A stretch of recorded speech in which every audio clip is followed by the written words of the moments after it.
pratiquement éradiqués et effacés quand ils ont voulu établir une religion organisée. Donc tous ces millions de sorcières qui ont été brûlées sont juste ces femmes qui faisaient preuve de certaines qualités qui ne rentraient pas dans la logique de cette société. Mon arrière-grand-mère, à coup sûr, aurait été brûlée en tant que sorcière. En Inde, ils n'allaient pas la brûler, mais ils avaient peur de son rire. C'est définitivement une sorcière.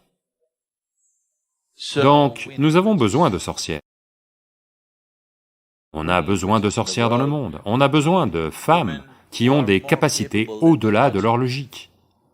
On a aussi besoin d'hommes comme ça, on a besoin d'êtres humains qui sont capables de percevoir, de comprendre, d'éprouver la vie au-delà des horribles limitations de la logique.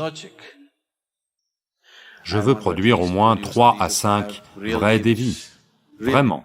Je veux dire des femmes de chair et de sang, pour les convertir en véritables déesses avec différentes qualités. Et les gens peuvent les éprouver comme telles. Nous avons assez de gens avec suffisamment d'énergie, on a juste à les faire passer par certains processus pour les y amener. En termes d'énergie, elles y sont, c'est juste que elles n'ont pas la compréhension qu'il faut de leur énergie pour la rendre d'une certaine manière. Leur énergie est simplement lâche pour le moment. On peut facilement inverser ça.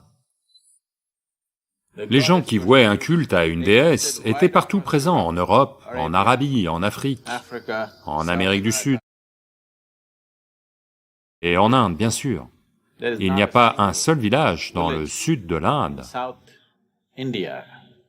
où ils n'ont pas leur propre déesse.